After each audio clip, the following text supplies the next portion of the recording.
The untimely passing of Matthew Perry stirred a whirlwind of controversy, fueled by rampant speculation about his cause of death. Recently, we've uncovered new information that sheds light on what might have transpired. The details of his overdose and who might be responsible are truly startling.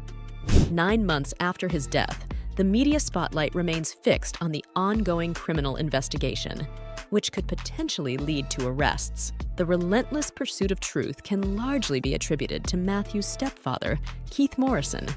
Sources say Keith has been instrumental in pushing for a comprehensive probe into the real circumstances surrounding Matthew's death. With his extensive network, persuasive skills, and decades of experience in journalism, Keith has been a formidable force in this investigation. Keith's unwavering dedication has significantly heightened the chances of criminal charges being brought. He is determined to secure justice for his stepson, making personal calls and leveraging his connections.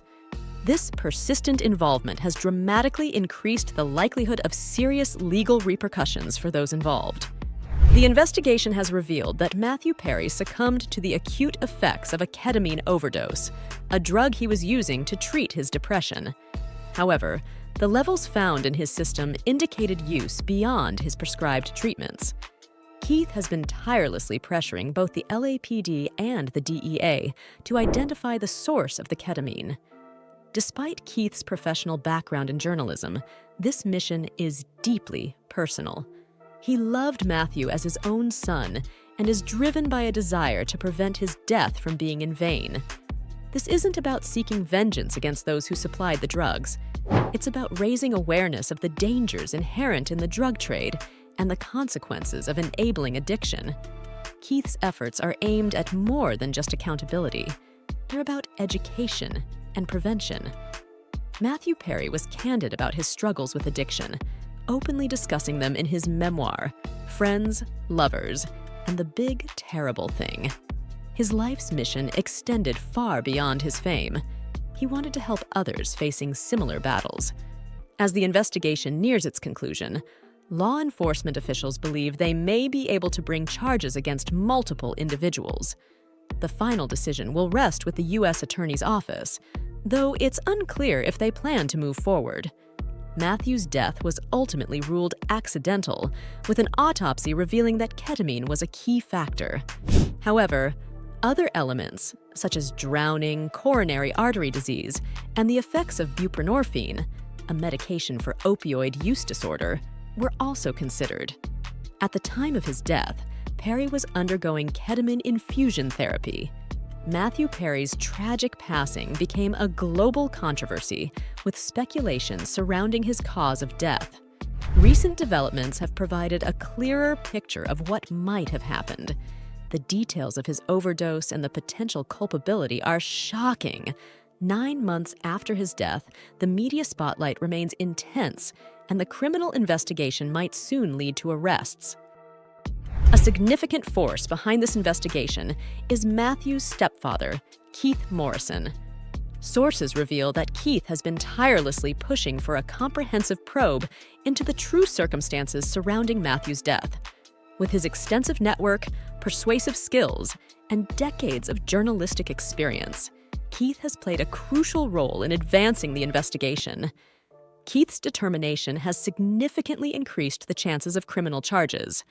His personal involvement, making calls, and leveraging his connections has dramatically heightened the likelihood of serious legal repercussions for those involved. The investigation revealed that Matthew Perry died from the acute effects of a ketamine overdose, a drug he was using to treat depression. However, the amount found in his system suggested misuse beyond his prescribed treatments. Keith has been pressuring both the LAPD and the DEA to identify the source of the ketamine. Despite Keith's professional background, this mission is deeply personal. He loved Matthew like his own son and is driven by a desire to prevent his death from being in vain. This isn't about seeking revenge. It's about raising awareness of the dangers of drug misuse and the consequences of enabling addiction. Keith's efforts are not only about accountability, but also about education and prevention. Matthew Perry was candid about his struggles with addiction, sharing many of his experiences in his memoir, Friends, Lovers, and the Big Terrible Thing. His life's mission extended far beyond his fame. He wanted to help others facing similar battles. As the investigation progresses, intriguing details have emerged about potential suspects. Although most names are kept confidential, one high-profile individual has come under scrutiny: Charlie Sheen's ex-wife, Brooke Muller. Brooke has been questioned multiple times about her knowledge of Matthew's death, as she was reportedly close to him during his struggles with substance abuse. Authorities have even confiscated her phone and laptops as part of the investigation. Matthew and Brooke developed an unexpected friendship during their time together at a rehab facility, bonding over their shared experiences. Given how crucial this period was in Matthew's life, Brooke has become a key figure in the investigation. A source indicates that Brooke has been fully cooperative, hiring lawyers and participating in police meetings to aid the case. While Brooke is not considered a suspect, her close involvement in Matthew's personal life could provide crucial information. The investigation suggests that multiple people could face charges, but the exact nature of these charges is complex. Sources indicate potential charges for distributing controlled substances resulting in death or conspiracies to distribute such substances. Former prosecutor Nima Rahmani explained, "This is primarily used to charge drug dealers, but it can also apply to pill mills and doctors. Doctors overprescribing and not seeing patients can be charged under this section."